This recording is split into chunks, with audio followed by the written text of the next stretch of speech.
Hello, everybody. Welcome to the Bout Nothin Podcast. I'm joined again by Cade. It's your boy. It's your boy, Cade. Last episode, we talked about how we were getting ready to go to Scotland. We have since done that. I am a little bit nasally, though, because I came back to Louisiana and immediately got, allergies. So excuse that. I'm going to probably sniff snoffing a lot like that. So we are once again joined, kinda, by Ian, who's just hard at work in the background. This time he's not hard at work. He's over there spreading that democracy. Yeah, dude, Super Earth or something. She'd be held on my divers till at 2. All right, I'll stop. That's the last time I'll say it. That's just like the fourth time you said it since we've walked in this room. I know. I still think it's funny. Because it is. Yeah. Not enough for any of us to laugh, though, because I've said it so many times. Right. Today we're drinking. What are we drinking, Cade? This is RD1. This is a Kentucky straight bourbon whiskey finished It is not bourbon. It is rye. It says small batch Kentucky straight bourbon whiskey. I thought it was rye. I thought you picked up the rye. This isn't the rye. There's no way that is the bourbon. So I was pretty sure it's rye. And then I just started reading it. Yo, what? Okay, well, I was told this was a rye the whole time. I was told this was a rye too. This was a rye. This guy's a liar. So he made a liar out of me. What did Jim bring us? Never mind. That's a whole other topic. No, wait. We have to know now. We have to. All right. Either way, this stuff's good. It is good. It's actually more surprising now though because I thought this was rye the whole time. Also, this is 55% too. Yeah, I just higher proof. I knew that. I didn't know that. We are taking a break from the. What is it? The amount of scotch we were drinking, which I'm happy that we both agreed on bringing a bourbon or a rye, which I thought it was rye. But I thought it was rye too. So yeah, I'm happy we agreed on that because I was not feeling more scotch. Well, I am feeling more scotch, but not on the podcast. Yeah, on the way over here, you asked, or before we left, you were like, "Hey, what kind of drink should we have on this podcast?" And I was like, "Ooh, let's do a scotch." And you were like, "Fact, no." Well, actually, I said, "Let's do Lottie." Wait 1 second. What's the time? We made it past a minute before I said. You also, I was about to say, but you also didn't. Well, I guess you're. It's not technical. Yeah. We get away with it. We're rolling. Yeah, so we're rolling. Ian, edit that out. No. Oh man, the jokes have started. Yeah, Ian's in on the joke, so he snapped his head back like, "Shut the hell up." So quiet your mouth. We're drinking this bourbon, which we thought was a rye. I'm using. It's good to have something a little bit different. I think we're both going to quietly take a sip. Actually, I'll take a sip. You want a dink? Yeah, well, I mean, you want to get a little dink? Cheers. Wait. I don't know if you can do that. Yeah, you did. Slancheva. Mm-hmm. It's a word that we learned while in Scotland. Word. That's Scotland for cheers. Not Scottish. That's Scotland for cheers. That's Scotland for cheers. Scotland forever. That's the name of the episode. You figured it out. You gave it away. It took you 3 minutes to give it away. Did it? 3 minutes and 13 seconds. Oh, awesome. Great. Hell yeah. So it kind of, that time actually I got like a taste of what we have in the house, the salty dark chocolate almonds. That was what that sip was for me. Dark chocolate covered almond with a little bit of salt. Nah, dude, that's straight. Which is different because normally I got like apple pie and stuff out that of it. That is straight apple pie and it's strong. I got Dylan to take a sip of that the other night and I forgot exactly what it was that he said it tasted like, but it was not apple pie. Really? Yeah, he said something else. I'll have to ask him again. Like he's in the other room. Well, I'm going to get him to taste it before we leave for sure. Yeah, we have a whole bottle, don't we? Yeah, 1 second. We have a whole bottle. Cade is not allowed to slap the bottle this time. He promptly takes the bottle and sets it by him. What if I want to pour more for myself? You have to ask. Ethan, can I have some more whiskey? Oh, man. I like how also you gave me the glass that has the lanyard still on it. Yeah, that wasn't the plan. I thought mine had a lanyard too. Yeah, so he brought the glass that's covered in cloth, so it's actually hard to drink out of. I guess we should kind of like go into how we've attained all this knowledge and these cupware. Well, that was the plan, was to talk about our vacation. We just haven't gotten there yet because we're still talking about whiskey.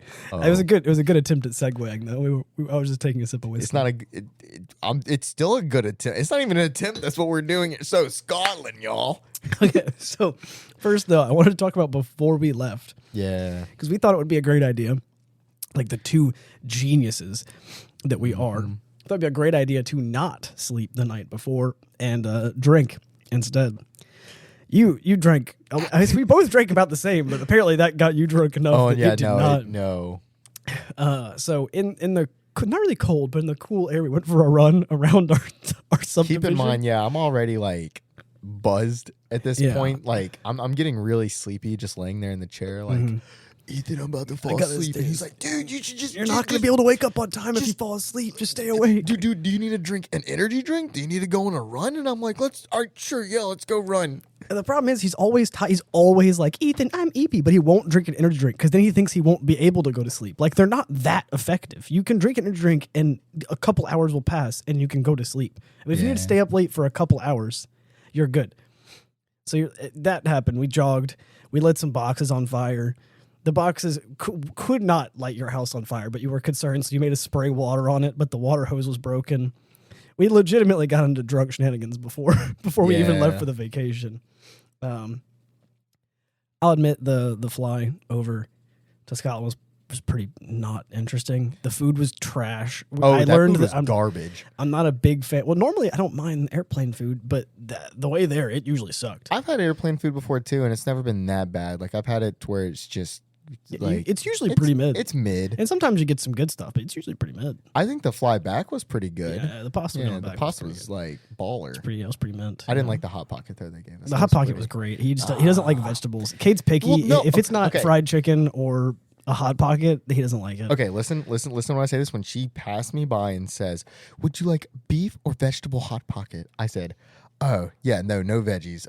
Beef for sure." And she said, "It's got vegetables in it." I was like, "Shoot, bitch! Take them out! Take them out!" Yeah, no. Like I also like that she called it a hot pocket because that's certainly not what that was. That was Hot Pockets.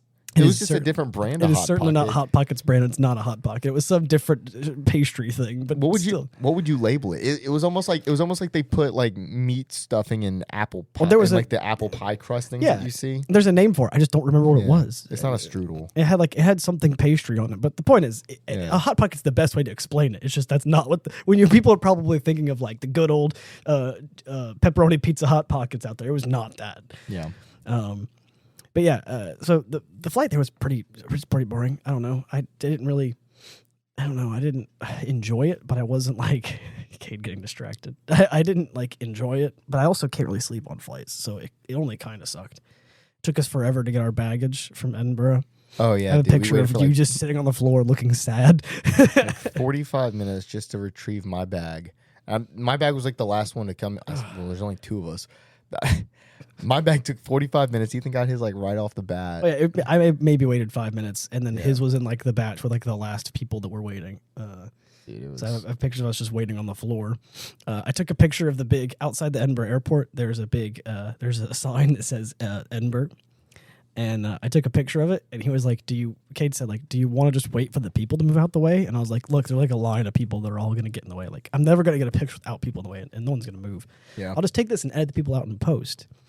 So I did, and I didn't realize that my phone can easily edit people out in post, but it didn't edit out their suitcase. So there's just a bunch of floating suitcases and like backpacks in the picture around the Edinburgh sign. And it also edited the people that are on the billboard in the background hugging like, you should drink Iron Brew or whatever the sign said. Yeah. And it just edited them out too. So it just looks, it's hilarious. Oh, don't forget the shadow of the guy holding the suitcase too. Yeah. There's a suitcase that has a shadow of a person as well. Yeah.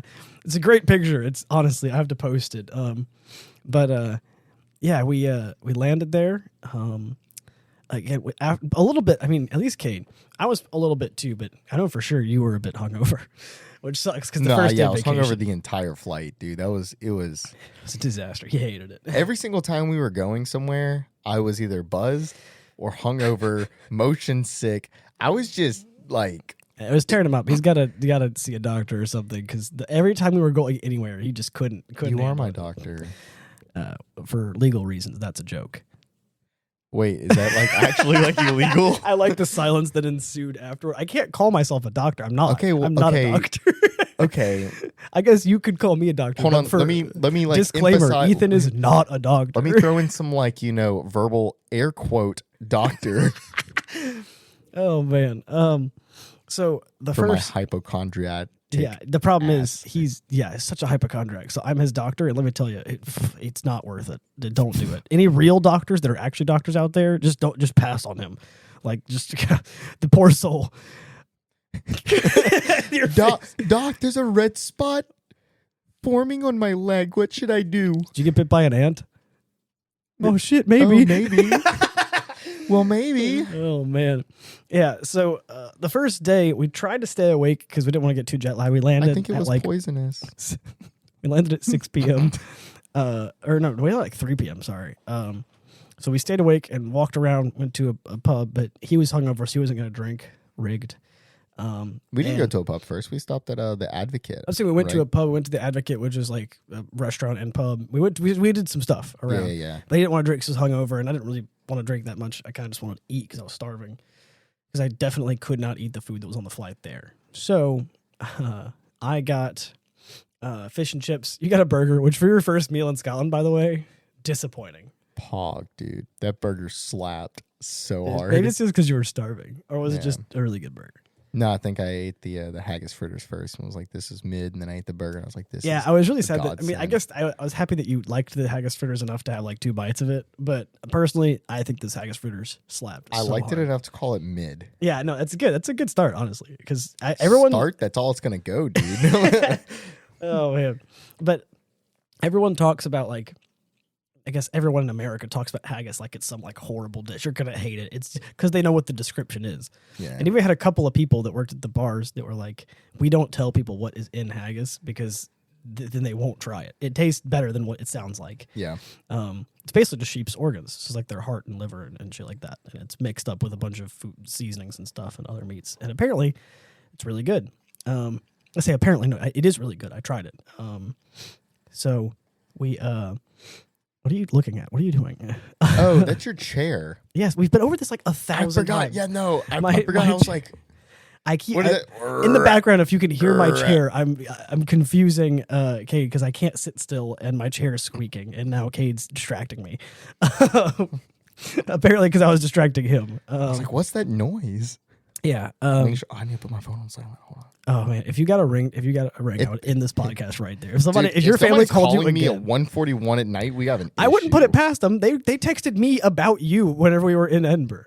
So I wouldn't put it past your family. They would call you at any time. I mean, how many times did they actually text you over the course of this vacation? 3 times. 3 times. That's not that much. Three times. And I think it was pretty clear that I didn't want them to text me about you because you could literally get service later. But I mean, whatever. I get it. It was just, I thought it was funny that like the first day I was like, dude, we literally just landed. I'm already getting text about your family from like about you.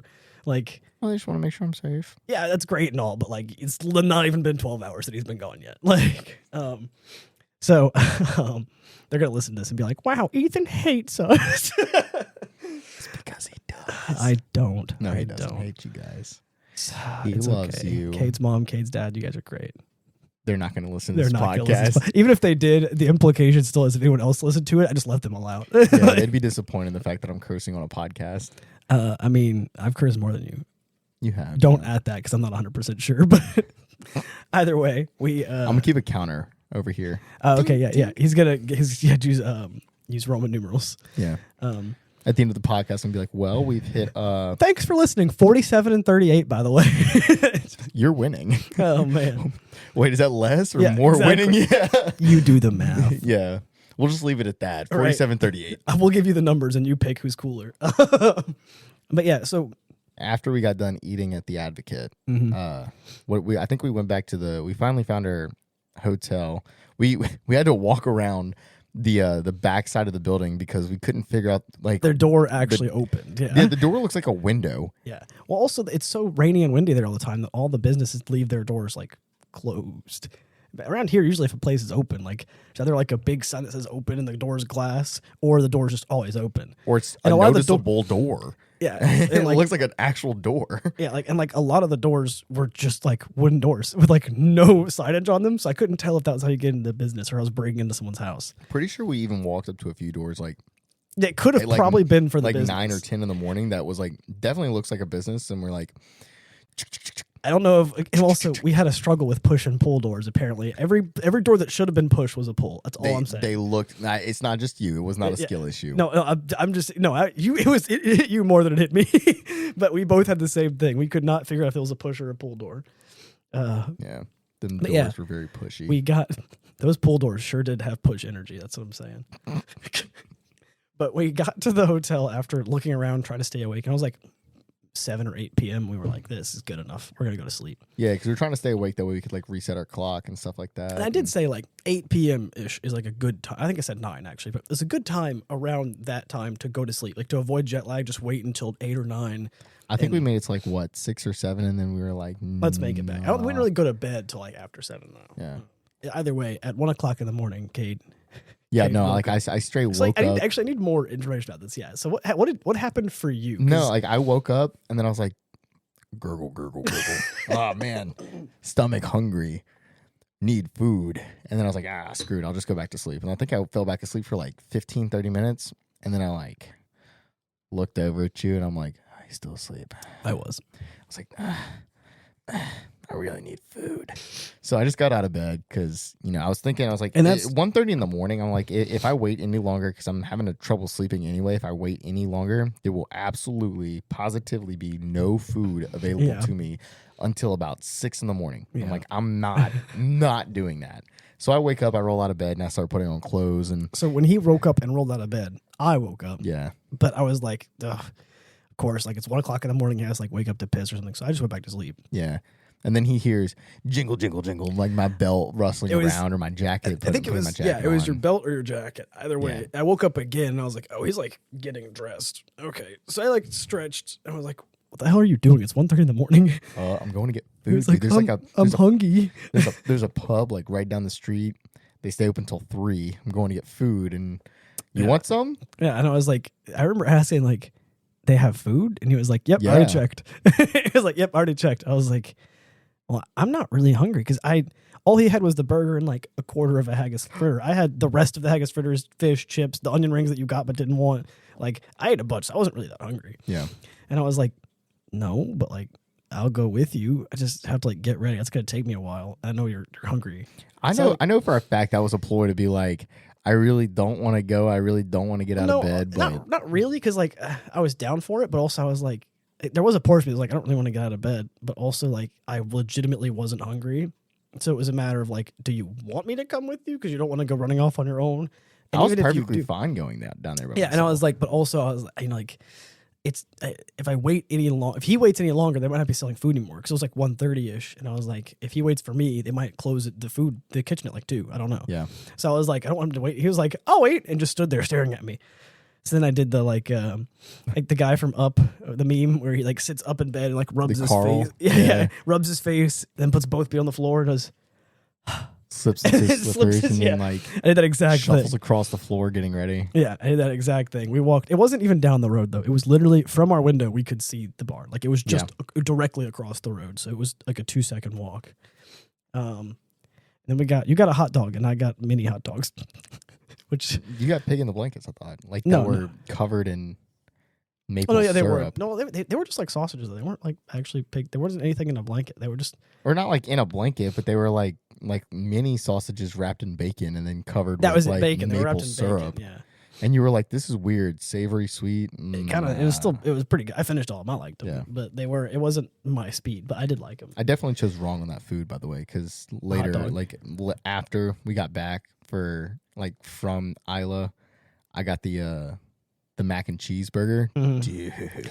Oh yeah, that's what you're saying. Yeah, no, I did too. I got those mac and cheese fries and those bitches mac slap, and cheese dude. fries, dude. I want them so bad. Ox 184 at me. That's such a good. Yeah, Ox 184. Such a good play. If you guys are going, you should get # Dean and Matt. Well, we're gonna get to them eventually, but yeah, the first guy we met, the first people was Ashley and Dean, and they were working that night.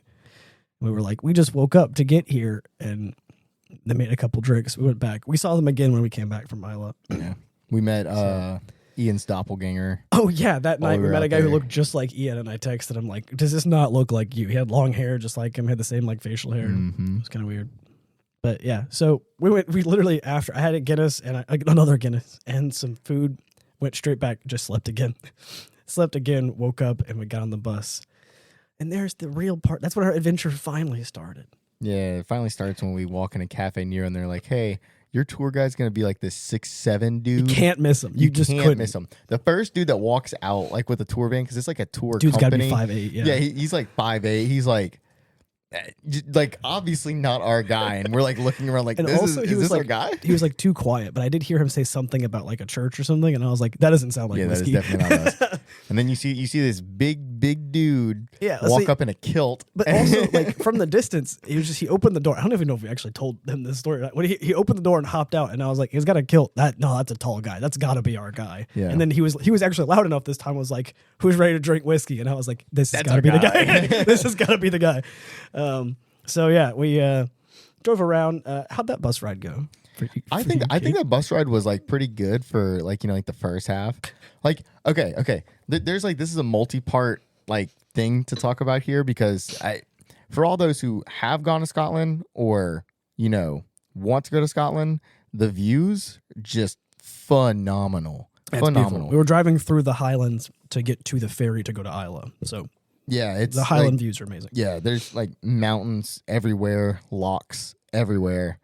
Like, dude, just gorgeous. Pictures do not do it justice, for sure. We decided to adopt the word lock into Louisiana culture. So now it's going to be a lock Pontchartrain. Yeah, for those of you who actually technically it's not a lake because it feeds into the Gulf. Like there's dolphins in Pontchartrain from the Gulf. But it can be a lock. So technically it can't be a lake. It has to be a lock. That's the only thing it can be. See that? Write that down, Jamie. Yeah, big brains. Big brains. So all you Louisianian folks, it's Lock Pontchartrain. It's Lock Pontchartrain. I will not take no for an answer and no further questions. Continue about your bus ride. Yeah, no, bus ride was great. And then our tour guide, his name was Jamie.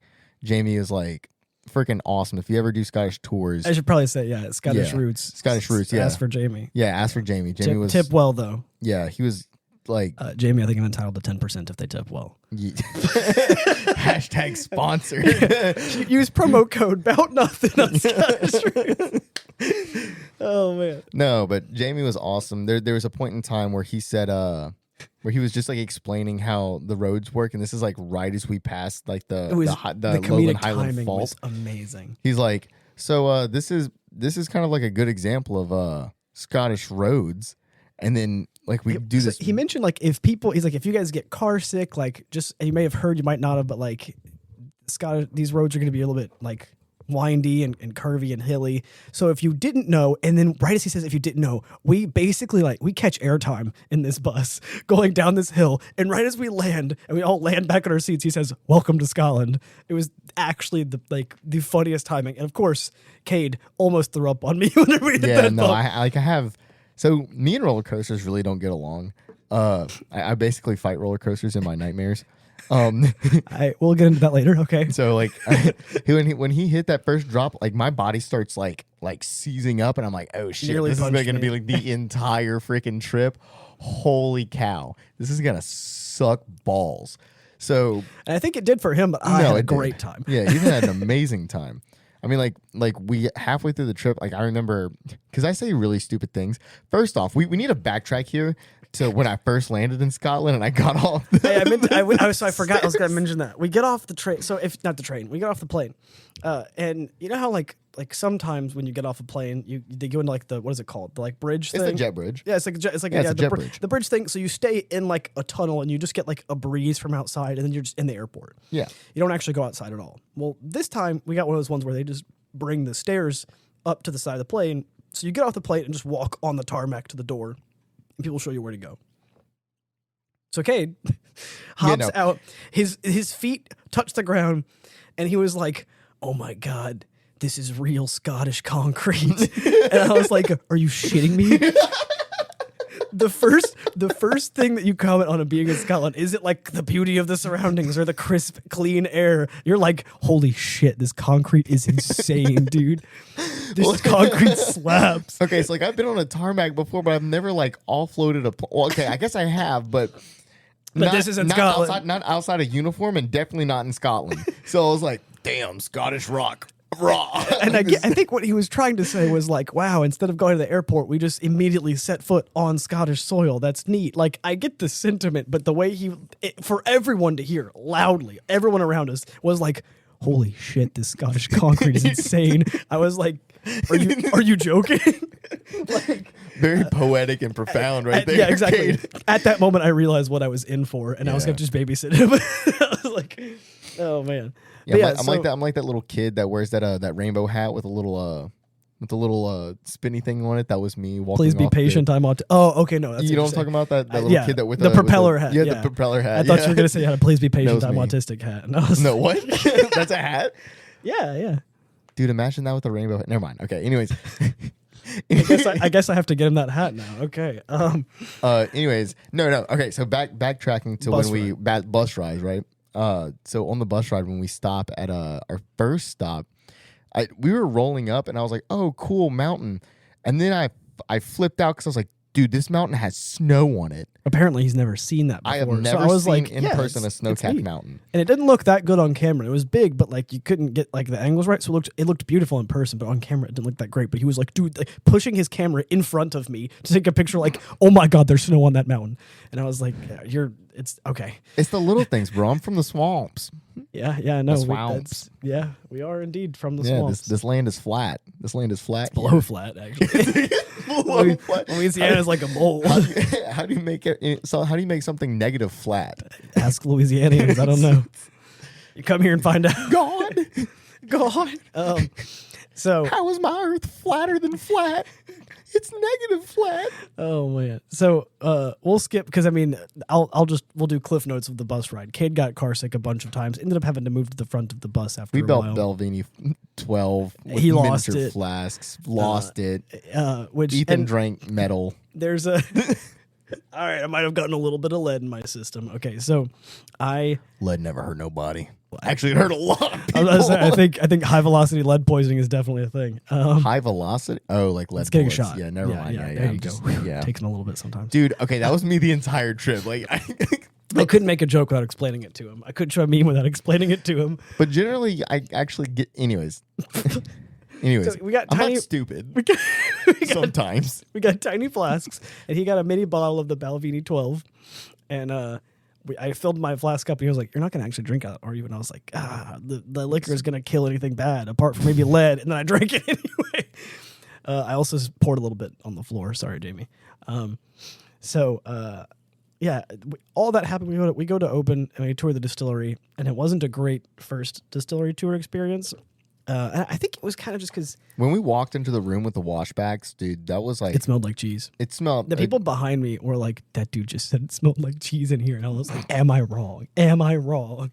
So every other distillery we walked into, I was like, it's not that bad smell-wise, but like... I actually kind of liked some of the smells. I liked... Yeah. But that room, it just But smelled Oben weird. just was weird, It smelled weird, yeah. Yeah. And it was a decent enough tour, but also I wasn't the biggest fan of the whiskey. Apart from one, I wasn't the biggest fan of the whiskeys we got to try. Oben being my first like distillery tour, because like this is my first time touring any distilleries. Ethan's done the Bourbon Trail before, so it's like this isn't anything. I mean, I guess it's new to him because it's a new process. Yeah, but like a lot of my comments are gonna be in relation to the Bourbon Trail. Yeah, because it's like the Bourbon Trail's neat and does do some things right in some regards, but some of these tours they don't give you enough whiskey. Well, we'll get to that when we get there. But some of these tours did other things a lot better. Yeah, and so it was neat to kind of compare the two. So Open was a neat start, but it wasn't like super great. And we were kind of also just ready to get to Islay and like get some food, get in our beds because they had to like delay the ferry and all that. So we ended up getting to Islay very late, like later than we're supposed to. Yeah. So it was a long first day of just driving and all that. Not that I'm complaining though. Like although the drive was very rough for me because I got sicky. That drive was just gorgeous, stunning to use. I did. I think that was actually one of the cooler because he looked at the itinerary before he left. I didn't really. All I knew was that we were gonna have to drive a bit, go to Oben, and then take a ferry to Islay. That's all I knew. So I knew that we were going to all of the Islay Scotches. All the Islay Scotch distilleries, and also Oben.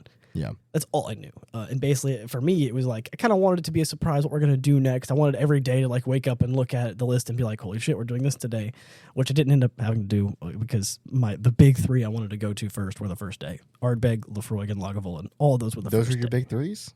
Mm-hmm. Those are the ones. Well, so, I mean, Brooklotti Ardbeg was my first, the one that I wanted to see the most. Bercolati was my second, but I wanted to see Lefroy and Lagavulin very much as well. So basically, the first and second day was all the ones I wanted to go to. So I didn't look at the itinerary. So he kind of knew it was coming. I didn't realize it was going to be that long of a drive. I thought we were just driving like just. Well, I didn't know it was going to be that long of a drive either. I just knew that we were doing like a scenic route kind of thing through. Which I was Scotland. I was in for a pleasant surprise because I really enjoyed that. Yeah. I also don't really get car sick or anything. So on top of that, Jamie's narration of the entire trip was phenomenal. Yeah, he went through a lot of. It was also at one point he goes through the history and he tells a lot of sad stories because much like in Ireland, there's a lot of sad Scottish history.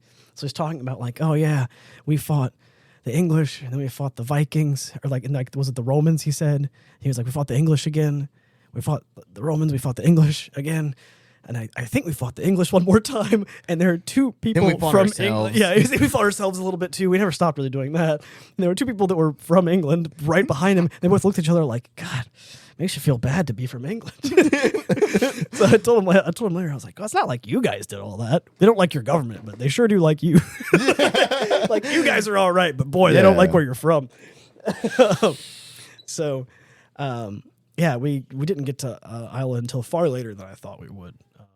And it was like complete, like pitch black driving through Islay. And in like the ferry ride to Islay was pitch black as well. Not like we were awake really for it. It was like, how long was it? It's like an hour and a half. Or something like it was like 2.5 hours. Yeah. Oh, then it was longer than I thought. Both times it didn't really feel that long. But yeah, so it was kind of a long ferry ride. So we basically just laid down where the benches were and just were like, I guess we'll just nap. Yeah. The next day we woke up and got a good introduction into Islay because we got breakfast whiskey. Well, not just that, like we got a great introduction the night before, but we definitely got a good present. They gave us more whiskey the night before. Yeah. As well. Yeah. Well, Andrew at the Bowmore House, Andrew Jackson. Use promo code Bout Nothin for the Bowmore House on Islay in Bowmore House. Wow, Andrew, good connections. Yeah, good job. Andrew did an amazing job as a host. Like, I mean, like the best hospitality I think I've ever received from anybody. Andrew and his wife giving us breakfast every morning was Andrew and Allison. Yeah, they were fantastic great. Food. They were great. They were really helpful. Awesome people. They also gave breakfast whiskey. Yeah, which was by far the best thing they did. So I started the morning off at 9 o'clock in the morning with my first glass of whiskey. Bowmore 10. Yeah, and then I really liked it. What did we get the first night though? Well, it might have been Bowmore 10 that night. I think the first day he gave us the one that was like for his bottling, which was also really good. Yeah, I did like his bottling as well. But the Bowmore 10 was probably my favorite one of the ones he gave us. Because he gave us Lefroy Select the third day. But yeah, so first day we had that, and I was like, I'm starting the morning off with a breakfast whiskey, assuming, like the Bourbon Trail, that the first distillery tour, which was actually like it was a warehouse tasting. That was a warehouse tasting, and so we only did actually like a few tours of the there's 9 distilleries, right? And we only did a few of the tours there, so a lot of them were just tastings, which is fine by me. You can only do so many tours and hear the same. And the tastings they gave us, though, dude. That's what I was about to say. Is in the Bourbon Trail, the common number is 3. You get 3 relatively small pour drinks at the end of every distillery tour, and they kind of do a walk-through tasting. And it's nice because you walk through the distillery and see it, and then at the end, you get the whiskey.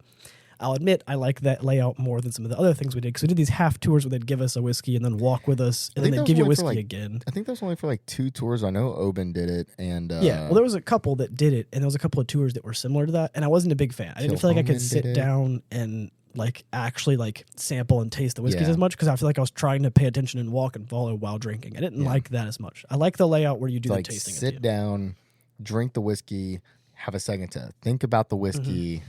Like that's I like the guided tasting at the end of a tour, because it helps you learn how to drink the whiskey rather than them just giving it to you and going.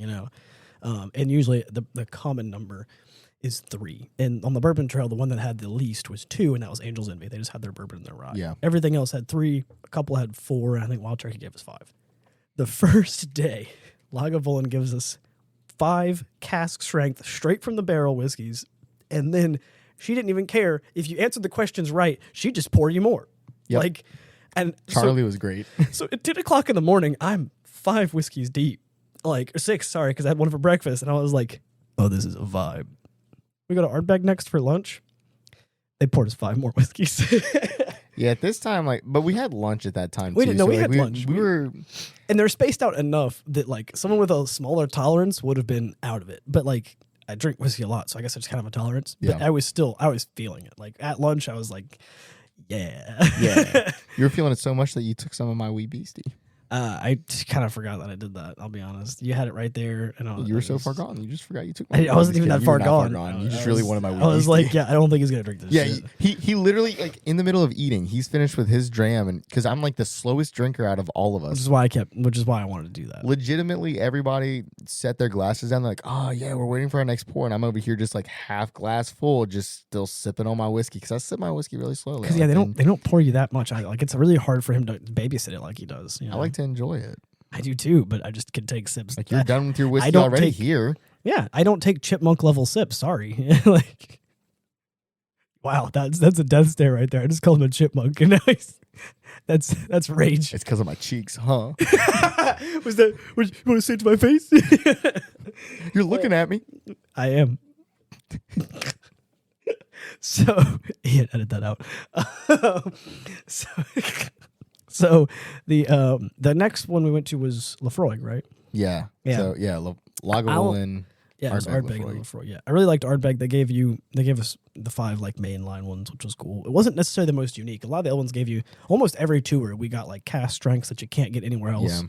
That you can't even buy at the distillery because there's like Which is kind of upsetting, to be honest. I'll admit, a way, in a it's way, cool but upsetting. in a way, but like also we can only taste the ones we tasted from Bruichladdich because we got that specific tour. Mm-hmm. You know, like you can't buy that. You won't try. In fact, give it a year. They'll probably have different barrels in there because all the tours will probably empty those. You know, like Yeah. So I mean, it was really neat to try something so unique and take a little bit of it home.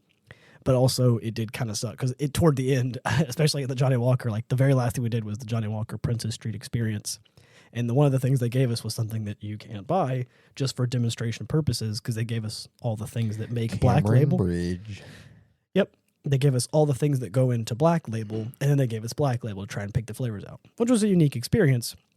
But then he was like, wait, you can't buy Cameron Bridge? And legitimately, Cade basically fainted. He was passed out next to me. He did, and just like, was so after hearing upset. that, because we heard that so many times, like, wow, this is what I would take home.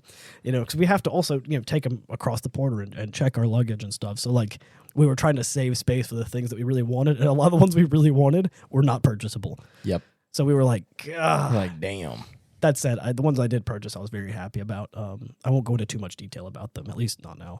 But we did take some things home that I'd been looking for a while, and we got to bottle our own a bit as well. Yeah, that was a good bit of fun. But I think Lefroy, when we did Lefroy was the first one that really walked us through Yeah. the distillery tour, minus Oban. Yeah.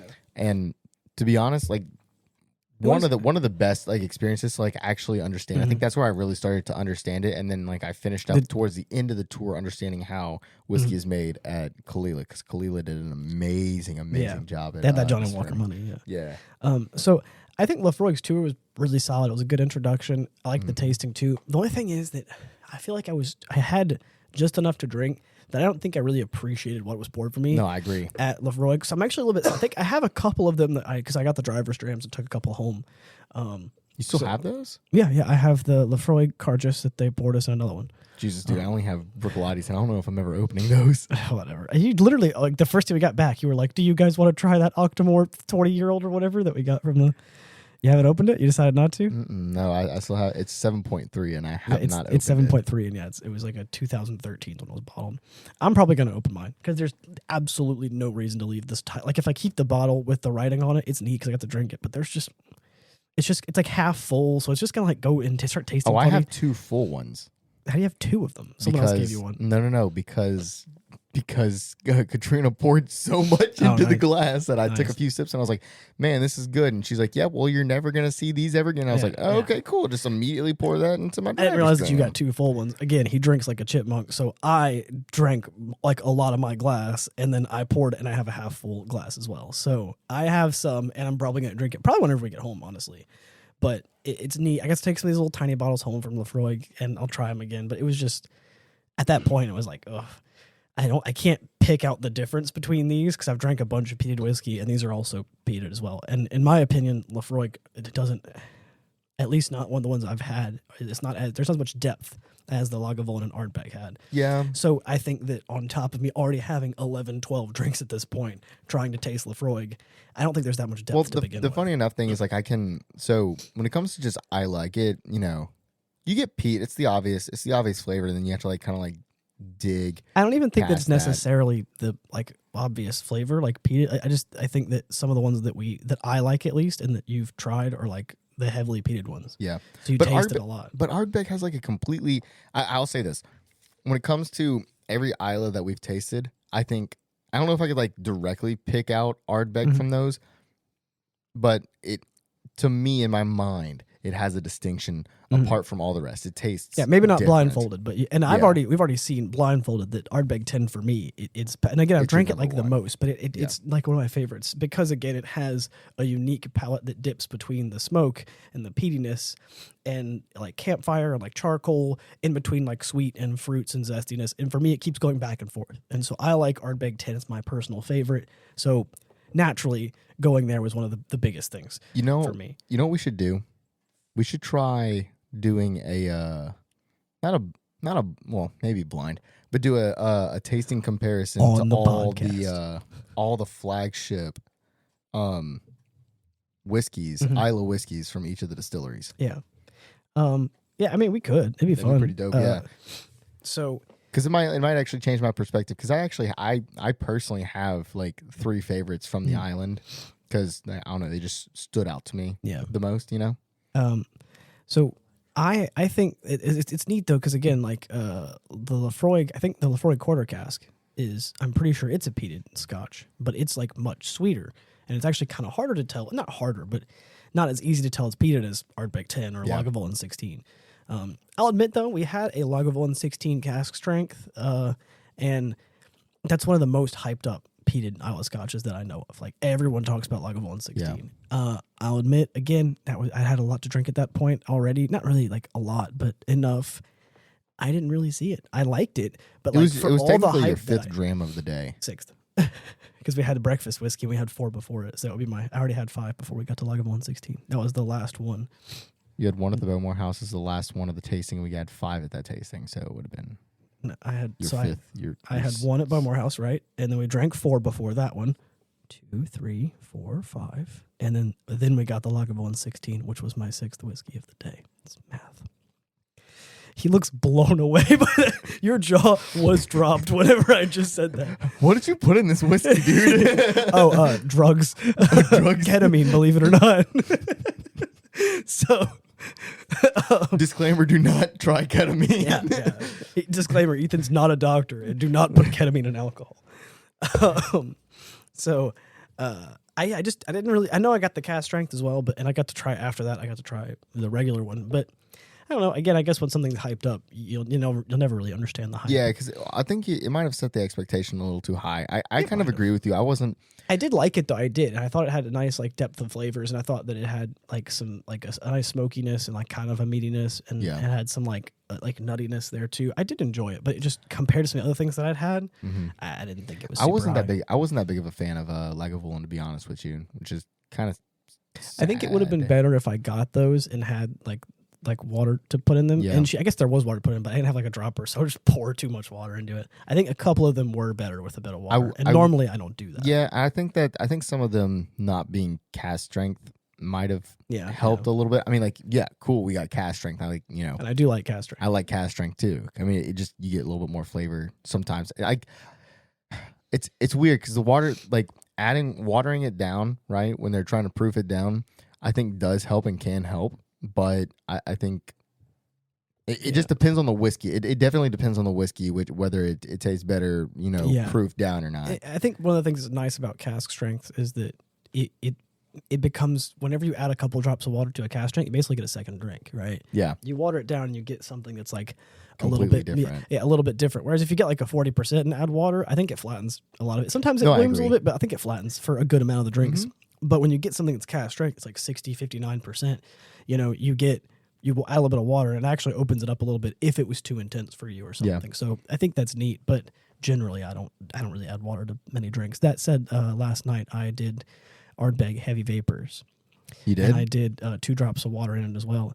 And it was interesting because I think the heavy vapors did have like a sort of dark smokiness, and much like one of the ones that we had. Oh, wait, I just realized. No, we had a different one at the end when we went to like that whiskey shop, the Vault on Islay. Yeah. Adding a little bit of water turned it from like a dark smokiness to like a lighter smoke and made it more like chocolate covered, it kind of made it nutty and like granola-y. And but like without the water, it just kind of was like savory and all that. It was neat. It was really cool. So it's nice to try that. I'll be trying it more now because on the Bourbon Trail they say like put some water in it, and I seldom did it because I thought again it flattened a lot of the weaker, sweeter bourbons. I didn't like it. But when you go to something that's heavily peated and has a lot of character to it, that water actually helped a lot. That did not distract me. Like, what else do you want me to? Never mind. So the what are you doing? Just stop. So I think whenever you add water to, I want to be like Ian, edit that out, but it doesn't work. So I think when you add water to like these peated ones, it actually gives it a bit more character. Yeah. I actually really enjoy it more with them. But with the Bourbon Trail, like I said, I didn't really do it very often. And that was basically the theme for the entire trip was like drinking a whole lot more than I got on the Bourbon Trail. There was less distilleries to go to, obviously, but like there was a lot to drink. Like we got 4 or 5 drinks like every place we went to. And again, a lot of them were really unique as well, which it was a blessing and a curse, I guess. We brought a whole bunch of merch back as well. I spent way too much money in merch. Over budget for sure. Yeah. Yeah. I to be honest, I'm at the point now where I don't even want to look at my bank account just to save me the pain. Like I probably should to, get myself. It might be a good idea. I mean, to get my stuff in order, but like. I'm not going to discuss your finances on the podcast, but you should probably look at your bank account. But I don't want to. Owie. I looked at it like towards the end of the trip, and I was like, I probably should not be spending more money. Oh, look, a nice bottle, and I just buy more. Yeah, I was able to get the most recent iteration of the Bruichladdich Black Art, the 11.1, and I already have the Bruichladdich 9.1, which is the 29-year-old limited release, and that one was insane. So now I have 2. I was able to get, I really did it. I guess the staff were the ones who got them, but they were able to pressured you. No, they didn't pressure me. I was saying, they said that they could get Douglas Taylor to sign the bottle. If you don't know, Douglas Taylor is the CEO of Bruichladdich, who just happened, I guess, to be around. They said they could do it, and I was like, if you can do it, I'll buy it. I had every intention of buying it before they did that. But they called my bluff anyway and got him to sign it, and I was like, oh, well. Well, while she was going to get him, the other one was like, you can have like a wee little taste of it. And I was like, before I buy it? Of course, duh. So I got to actually taste it. I feel like it's a little bit like, now I ruined the experience of opening it on a special day, but I'm happy I got to taste it. Do you remember what it tastes like? Yeah. Do you want me to tell you? I mean, no, I was more just going to ask if you could give it like a rating.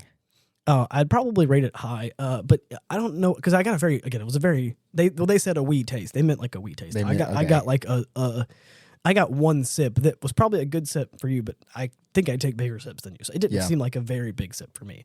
Which so I'm you okay say with. like it's above 90 for sure.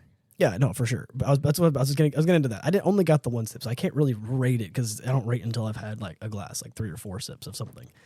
But I don't know where to put it, and I don't know if I like my Glenlivet 25 and 21 more than it or not, because from what I remember of it, that 11.1, again, I also had, at that point, a lot to drink at this point, but that was our second distillery tour of the day, actually, I think. Yeah, it was. Yeah, and also the previous days and everything, so. Yeah.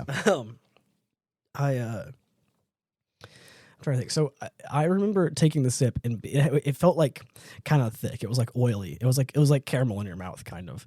And it was, don't tell me that, dude.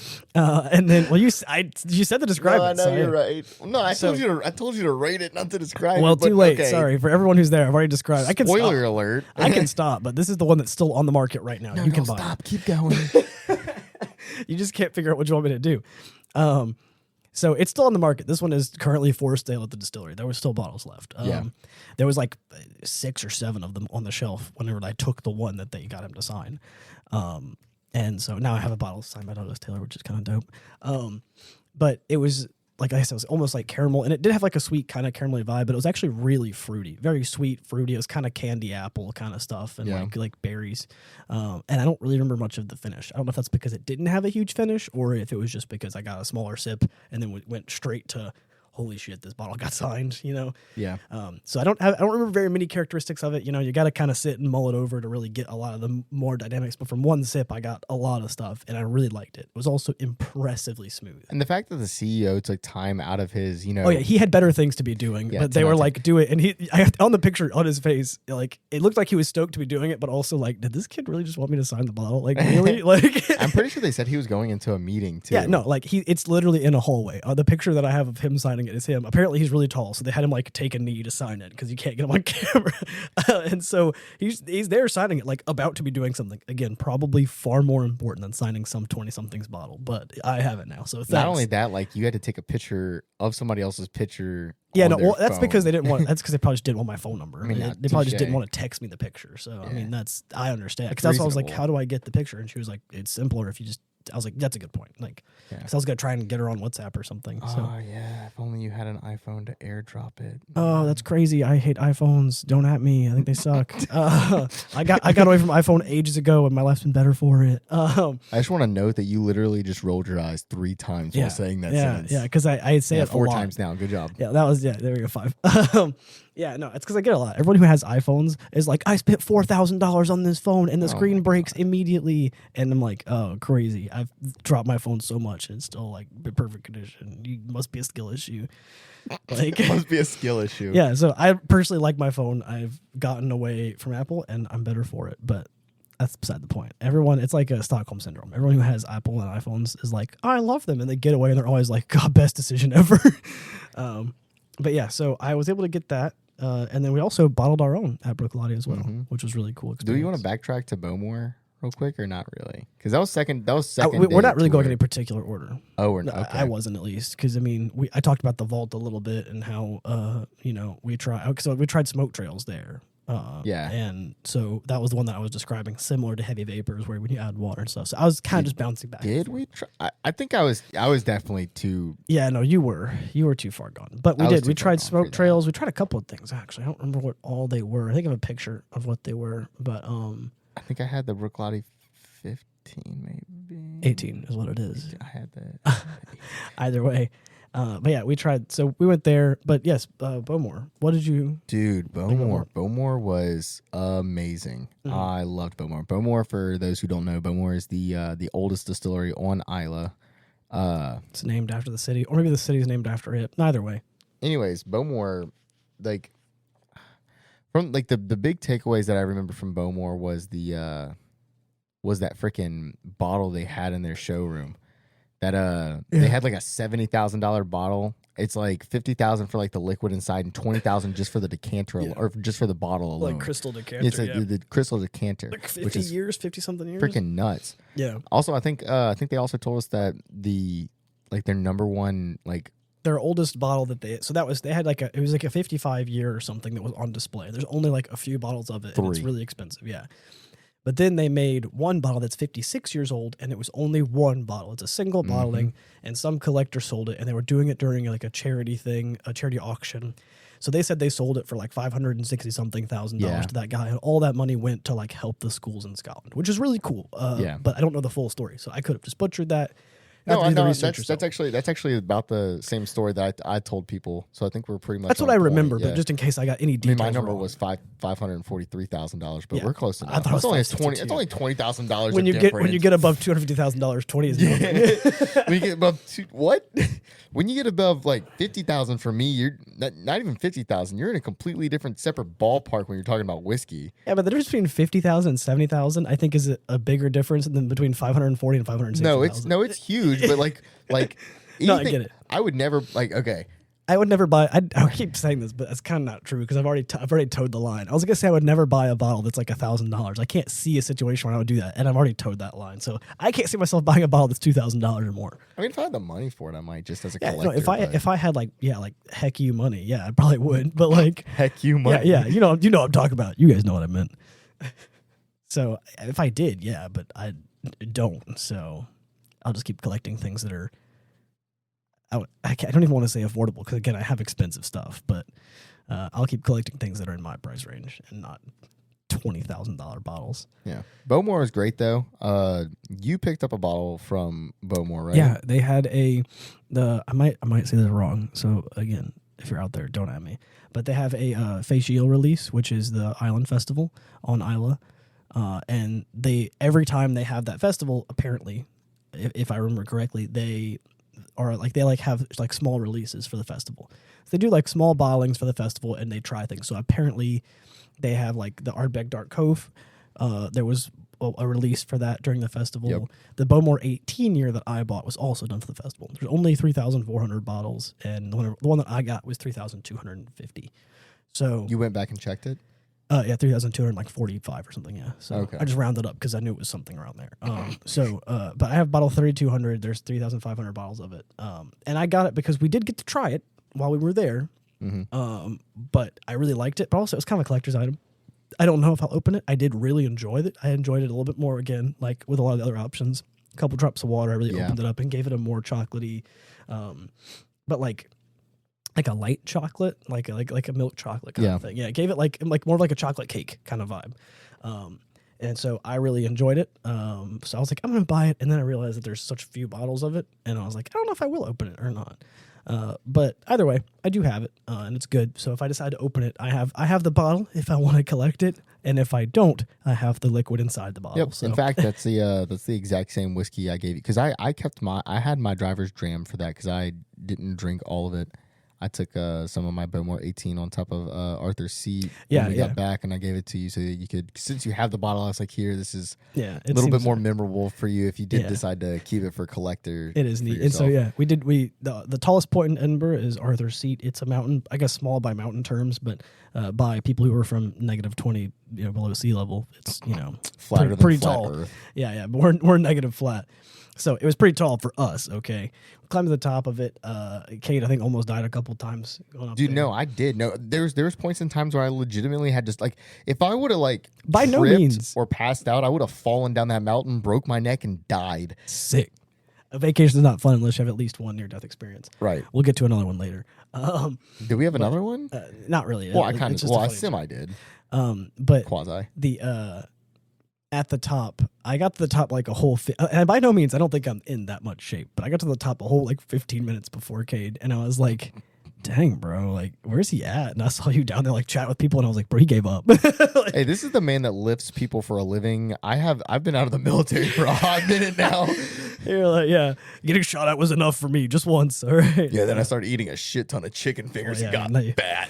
Now you work at a chicken finger place, and now you do chicken finger things. So at the top, we got to take a couple pictures, but it was like a busy day because it was like a Saturday. So like, they had like school kids out there. There was a whole bunch of people that were young, a lot of tourists, which it's already a tourist destination. But again, we picked a Saturday to do it. I think like a business day would have worked better. But still. Yeah, well, I mean, I think it's people hike up it when they get a chance to see that the weather's cleared up. Yeah, because when I was looking at people like recommending Arthur's Seat, they were like, you should definitely do Arthur's Seat, but make sure that the day is clear because you'll get to see all of Edinburgh. I think that's, you can also see, like, I don't know if it was a loch or the ocean, but you got to see the water off in the distance behind it. So it was just, I think that's what opens up into the English Channel. It might. I wasn't 100% sure, but I have some great pictures of it. And again, which I should mention, whenever I was in Ireland last year, I had, sometimes there was a little bit of clouds a couple of the days, but it was generally a sunny experience, except for the last day on the Aran Islands,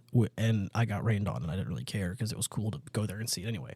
The views were not impeded by the rain. So all but one day, it rained. All but one day was clear, and one day it rained, and it was the last day. On Islay? No, in Ireland. Oh, in Ireland. All but one day was clear, and that one day it rained. In Scotland, the same thing happened. The first day, there was a little bit of rain. It wasn't even that bad, but we were doing Oban, there was a little bit of rain. And then on Islay, there was one rainy day that also wasn't even that bad. Yeah. And that's it. Like, it was really sunny the whole time. We got great weather. Man, you didn't even get a chance to use your Ardbeg jacket. Not well, at least. Yeah, I got an Ardbeg rain jacket, and it basically didn't need it while we were there. So I'll put you outside, and I'll get a working hose finally, and I'll spray you with it to make you feel good.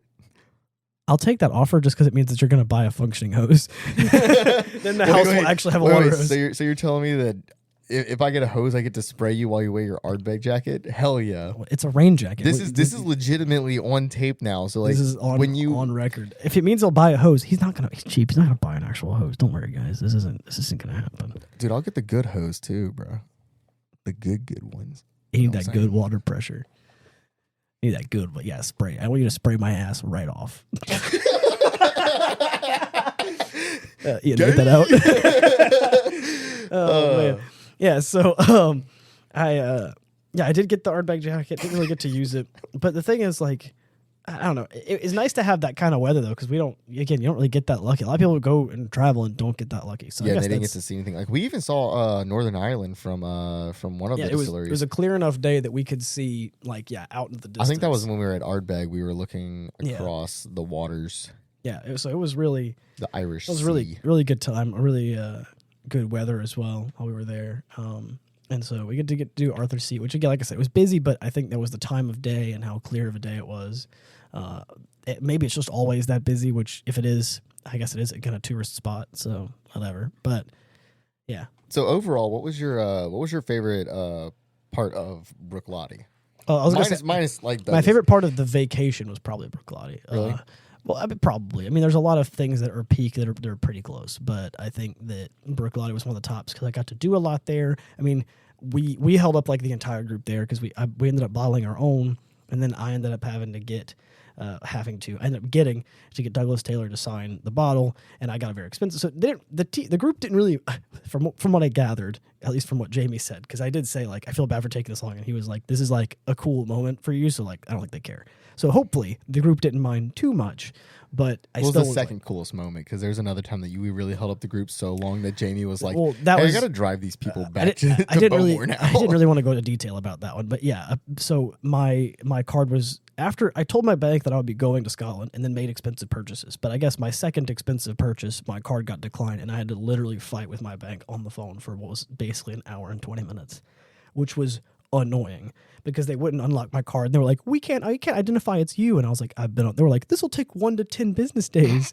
It was actually horrible. Like, homie, I need my card because I am and I was Scotland. Like, I was like, legitimately, even if I can't get, like, it sucks if I can't get the bottle because I've wanted to collect it for a long time. But like, even if I can't get the bottle, I do still need my bank account. So I literally just can't get off the phone right now. By the way, I just want to let you know this. While you were on the phone with them, I tried like twice to buy that bottle for you. And then like my bank was like, hell no. Yeah, they were like, yeah, nah, fam, that ain't happening. And he kept drinking. At one point he walked upstairs and I was like on hold again or something. And he walked up and like looked at me, was checking on me and was like, took a sip of someone who didn't finish their glass. He just took a sip of their thing and just like walked back down. I was like, what is he doing?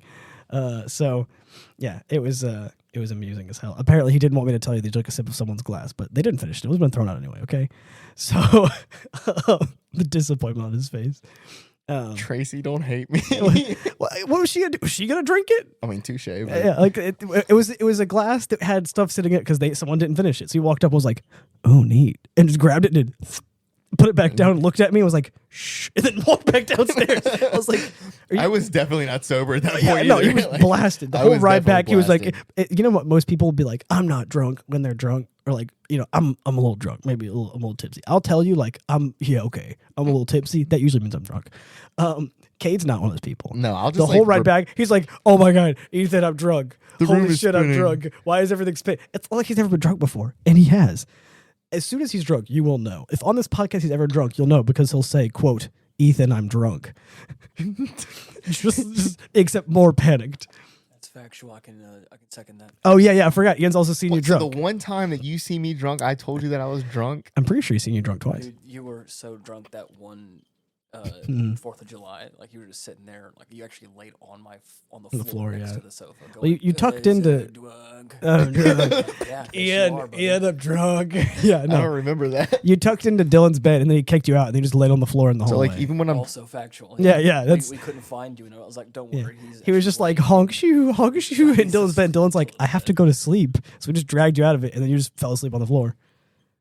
Yeah, so I don't remember this. Of course you don't, because Ethan, I'm drunk. I want to point it out there. Like, yes, I'm a whiskey collector and I drink a lot, but I normally, for the most part, do not get drunk. Me and Ethan are both pretty good about that. Yeah, both of us get drunk very seldom. And again, part of it's because I have to kind of want to, like, I have to kind of try to get drunk. So we're about to finish. I mean, I'll just here's a bottle if you want more whiskey. Yeah, I was just gonna pour myself a little bit more. I don't want to like drink heavily. Yeah. So we do like. Thank you for ASMRing the channel. He gave me the ball. He I don't know if you can hear it because this isn't Makers. It was no. Pour it. In. It's not the Maker's bottle, so the plaps weren't as loud when you slap the bottle on this one. But if you put the cap back on it, you might be able to hit, like just be quiet. No, I don't want you to slap the bottle. That's the weirdest thing that you do. You're over here like just slap the bottle. Like, oh yeah, No, I have to keep talking now. In fact, we can end the show. There you go. All right, he finished got it. All right, so now I've learned that I can never give. I'm going to pour for you. Next podcast that you're on, if you're pouring a drink, I'm going to pour it for you because you're not allowed to touch the bottle anymore. Child, absolute child.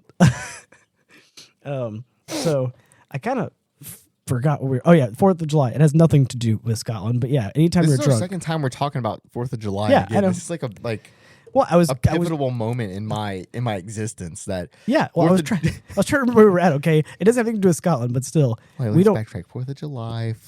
Yeah, exactly. Tapping the I know bottle. where we're at now. If you would just shut up. Oh, you do? Yeah. So we don't get drunk very often. Oh yeah. But because I mean, we just again for me, I kind of have to like try to get drunk, which I guess it isn't hard if you're trying to, but I'm never really trying to. So we do collect whiskey and drink whiskey a lot, but it's just not something that we really ever do. I think this whole vacation I was only drunk once, and I wasn't even like super drunk. I just made the mistake of thinking I was done drinking whiskey, so I got a Guinness and some food at Lucci's, and then I got like another Guinness. Was like, I'm just gonna chill at the bar while this like game's going on, and then I started talking to these two guys that were really chill, and they were getting whiskey and they wanted me to try it. So then I started trying whiskey with them and had a couple more pours of whiskey. So finishing off with a beer and then going back to whiskey, I did not feel very great, and I did get a little bit tipsy. But again, that was the one time during the vacation that I actually felt like, oh man, like I need to go to sleep. Do you ever have friends like, or people you know just call you, like not call you up, but be like, man, you like must be an alcoholic if you have this much whiskey? No, I don't think anyone means it, because my mom said it as a joke. Like, I show my mom collection, she's like, damn, I didn't realize I raised an alcoholic. But like, so she said it, right? Normally laughing when she says it. But like, I don't think anyone I say actually, because like we said during the vacation, if you have a problem with drinking, you normally don't keep a lot of whiskey in the house because you usually just finish it. And you also don't usually buy expensive things. You buy cheap stuff because you're trying to get the job done. I have never been an alcoholic, so I'm not speaking from personal experience. This is just from what I've tended to observe from people I know who've had a problem and struggled with it before. So most people, I think, feel in a similar way because they don't tend to think with my collection that I have a problem. They do think it might be weird. Collecting whiskey is not the thing that most people collect. So I guess especially at our age too. That's yeah. A lot of older people will do it. Not really 20-somethings. So because as soon as I was old enough to drink, that was basically when I started collecting. So I mean. So I think a lot of people might think it's weird that I collect whiskey because of all the things to collect. Again, that's not like the first thing that they would think of. But and I hope there's nobody that has seriously thought like you must be an alcoholic without this alcohol, because it's just. I've had people that like I enter like just come into my life and like I become friends with. They see this collection and they're like, "Holy shit, damn, dude. you can drink! You can drink!" I'm like, "Hell yeah, I can." What you have a comment? No, I was just laughing at you saying, yeah, hell yeah, I can. Hell yeah, I can. Anyways, yeah, no, I've had people like straight up like walk into our house and be like, dude, you're like an alcoholic. And I'm like, I swear to you, I'm not. That's not what that means, but I think the closest you get is the fact that you cannot play League of Legends without a pour. That's the closest you come. I play League of Legends. You can't play League of Legends without a pour. I've only played League of Legends not sober with you twice since I quit playing. So I mean, and how many? Okay, you almost every time I see you, you're playing League and you have a drink. You do not play League without a drink. I walk in your room and I'm like, oh, he's playing League. What are you drinking this time? And you're like, Maker's Mark. Like, was that not? Okay, actually, you did mention that earlier. You were very regularly. You were like, damn, I'm surprised you're not drinking right now. And I'm like, well, no, I'm trying to have a dry week. The times that you are not drinking while playing League are outweighed by the times that you are, is all I'm saying. Yeah. But again, that's the closest you get, is because it doesn't matter what time it is. You're like, if I'm playing League, I could go for a drink. Like, But yeah, I don't know. I feel like the same for me. Like, I'll get off work, and I legitimately, like, I don't let myself normally drink alcohol after work because I don't want that to develop into a problem. Yeah. Like, whenever I get off work, if I have like a bad enough day and I want to relax and I have the weekend off, I'll usually have a Guinness, but I don't drink whiskey after work normally. I've done it before whenever like Cade wants to, but I also get off in the morning. So like, if I'm going out with friends after work, I'll get a drink after work. That's cool. But I very seldom will drink after work for the same reason, especially in my line of work. It's like, I'm not trying to develop a bad habit here. Like, I do like whiskey, but I like that I can also just say, I don't want to drink it for a week and have a dry week, and I'm able to do it just fine. So back to the back to Brook Lottie. back to Scott. Yeah. What about it? Back to Scotland. Wow. Scotland forever. That's all he wanted to say. That was it. That was the whole segue. What were your because we just talked about your favorite distillery, which was Brook Lottie, or at least your favorite experience. My favorite, so my favorite distillery is probably Ardbeg, but Yeah. Brook Lottie was one of the better experiences. Yeah. Yeah. What was your top 3 least favorite distilleries that we toured there? I don't think it's much of a stretch of the imagination for me to say. I don't know about top 3, but I don't think it's a stretch of imagination to say that Kilchoman and Ardno were up there. Ardno doesn't have that much of their own stuff yet, so we got like one drink, and it was like all right, but that's kind of it. And the tour experience was neat, but we'd already done a lot of them. There wasn't much unique about it. And Kilchoman was a good tour experience, but wasn't the biggest fan of the whiskey that was there at the end. That's more of a personal opinion thing, but I wasn't the greatest big fan. I did like a couple of them, but I don't know. They were all kind of like, to use our rating system, they were all like 50 to 60 range. There was nothing that was really 60 or above that I thought was like, yeah, I enjoy this whiskey, I'll drink. Like, they were all like good enough, I'll drink them, but there wasn't anything that was really that good. I like that it's also like a farm, like they do everything on Islay. So Kilchoman has like a farm distillery. So they do everything there. I did like that. That's neat. And I was like, I think I told you this. I like their ethos. I like their vision and what they do. They're very they seem more community based. You know, like they like you said, they want it to to be all on Islay because they want to support the community. Everyone does everything, and everybody does everything, and I like that. I like that. It was unique. Yeah. It made me want to like the whiskey. You know what I mean? mean? Be a part of it, and there were to be a part of it. Yeah. There were still some that were good, and I think that we could probably find one that we like enough to get and be like, yeah, I like this distillery, and this is the whiskey I like. The other ones are all right, but this one's the one I like. I'm sure we can still find For me, I was like, I think it might have been a little bit later in the day. I don't know if that was like our 3rd distillery. Don't remember. I'd have to look at like it was our 3rd distillery because we left that and like we went to the beach afterward. But it was I think the flavors might have melded together at that point, and I wasn't like exactly feel the same way. Sober. You know what I mean? And I think I might need to try Kilchoman again. Yeah, so I think that's what I'm going to do. Is if I go again, I'm going to have to try Kilchoman again or something like that. Because I intend on one day going back to Islay for one of the festivals or something. Because I enjoyed my time there so much. It was legitimately a fantastic experience. Yeah. And so I think for another vacation, I want to go back again. Something that Andrew said. He said the reason why the people are great over there is because they know that people spend their hard-earned money to get here, and he knows that it's not exactly cheap. It's not exactly easy, yeah. Yeah, it's not easy, you have to go through all nor the drive, cheap. and then you have to go through the ferry, and the ferry can cause you problems. And I think that the people knowing that the employees, people who work on the island, knowing that people go through a lot of effort to visit there because they like the whiskey, they like the experience, or they like the island. I think most people at least go out of their way to make the experience fun. They're like, oh, well, you know, I like it here too. I live here, but you have to go through all the effort to visit. Like, they want to make it worth your while. And I think that they do. I think they very much do make it worth your while. Well, like the island's inhabitants is only like 3,000 people. So, I mean, I never looked it up yet. I don't know. It's only 3,000 people that live on the island. And, yeah, that's all I had to say. Well, no, it's a very close, tight-knit community. Everybody knows everybody. And I guess to finish answering your question, I guess my third one might be mainly because it was just a small tasting experience. I really liked the whiskeys that were provided, but the experience itself was probably Bunhaven. We just got like 3 whiskeys. It wasn't really a guided experience. Mind you, we were pretty late at that point, so I guess that's part of it. But I liked the whiskeys that we got. But it was according to Jamie, I think that's how they normally lay it out. And what he said is that the person that did our little experience, normally what they would do is they would just say, "Here's your whiskey.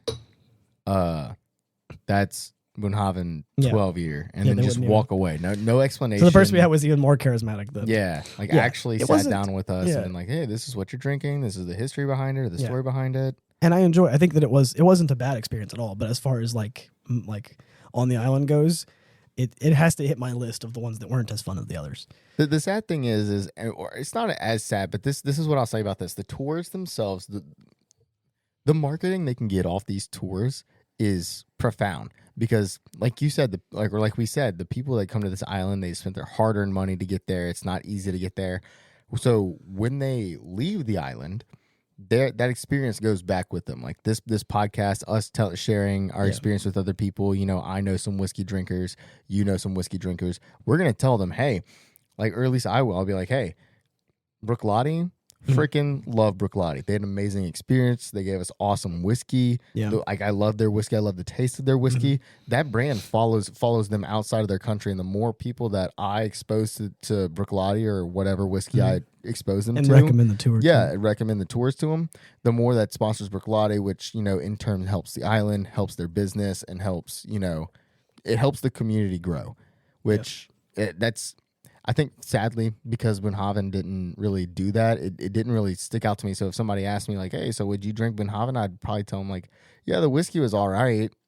But, that's it. Like, it just kind of failed. The only reason which is why it's not like number one on my, like, least fun experiences. It's only on the list. Because for me, it wasn't, the whiskeys were very good. I actually really liked the whiskeys. Yeah. It just wasn't an experience. Like, the other ones were, for the most part, an experience. Even though I wasn't the biggest fan of Kilhoman's whiskey, the experience was nice. Yeah. We got to see different parts of things and some stuff that we don't see other places. Which is what, But Bunhaven was the opposite for me. Yeah. I liked the whiskeys a lot. Like they were all unique and they were good.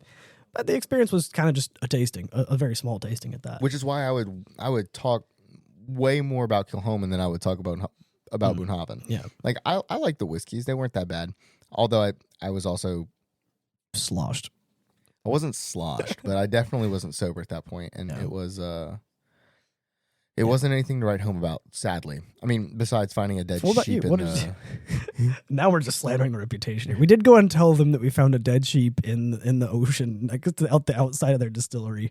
That's definitely not their fault, though. No, it is. I know, but it's just funny that we're like, yeah, we didn't like it. The whiskeys were okay. You're like, I hated the Yeah, tour, they had a and they had a dead dead sheep. Freak that place. Yeah, like you're not helping the case here. No, I mean, like I'm not saying that like they're bad people. I'm just saying that I wish their experience was a little bit better because it can it helps their brand, helps the island, it helps grow the community. So apart from you hating Bunhaven, which other ones were the ones that you absolutely hated? I'm being dramatic. We didn't hate any aspect of this experience. I didn't really like hate any of them. I will say that there's some that were like not on the top of my list. Like I think we kind of agree on Kilhoman. we definitely agree on Kilhoman. Ardenho.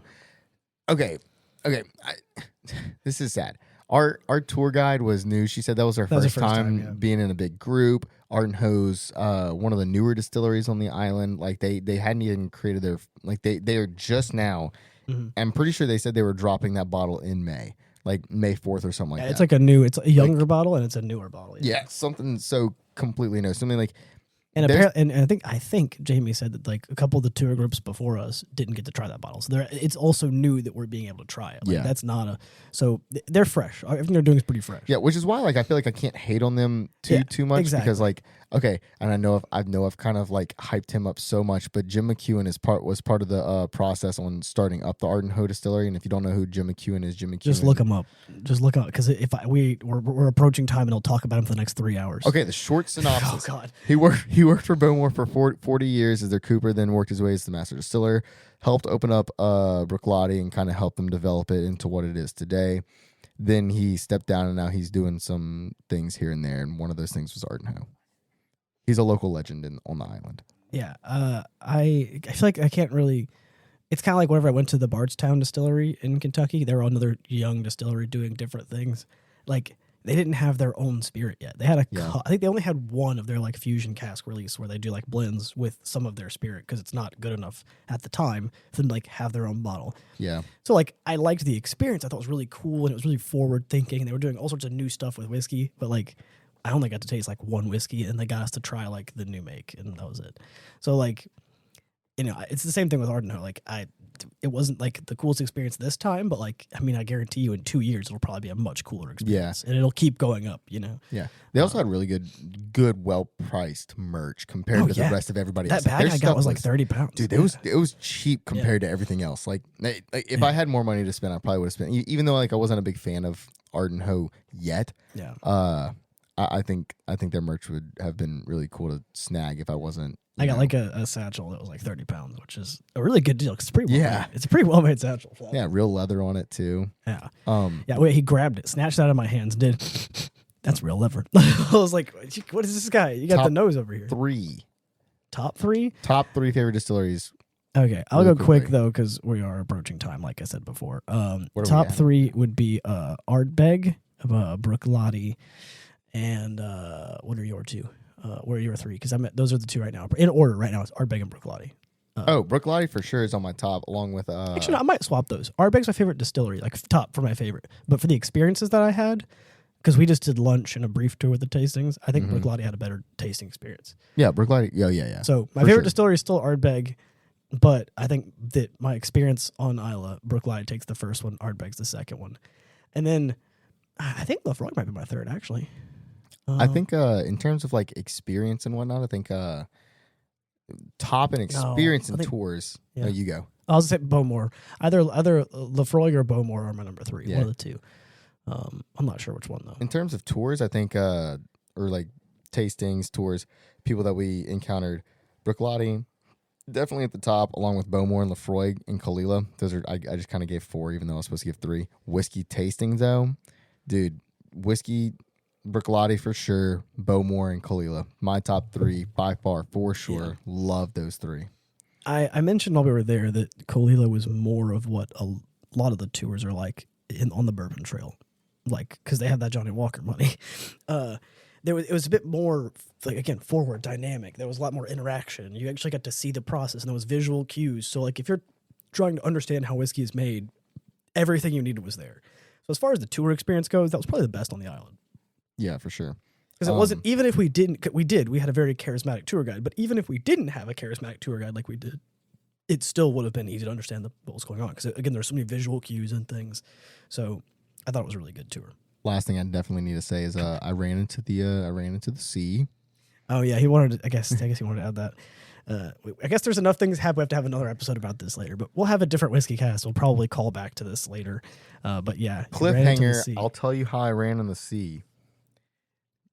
You can spoilers. I use legs. If you didn't know any better, you'd think he's drunk. But I'm not. This is just me. That's just him. That is it. Yeah, I was like 5 pounds if you jump in the sea, and he started running, and I was like, dude, you didn't even negotiate. Like 5 pounds is even that much. Like, well, you said 5. You and Jamie went back and forth. 5 pounds, 7 pounds, and then but whenever I said 5, you started running.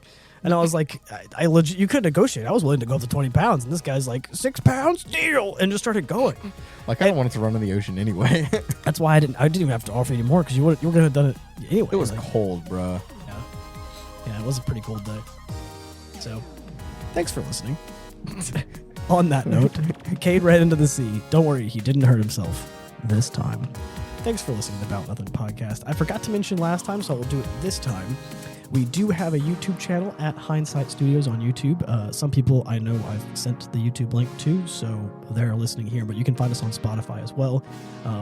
Hindsight Studios on YouTube. That is Ian's YouTube channel, and that's the name for both Aftermath and the Bout Nothin Podcast. I was on the last episode of Aftermath as well, so if you want to listen to that one, the most recent episode that got posted should be posted around the same time as this one. I mentioned a little bit of Scotland, but I saved most of it for this podcast here. Until next time, thank you guys for listening. Bye. Thank you guys. Goodbye.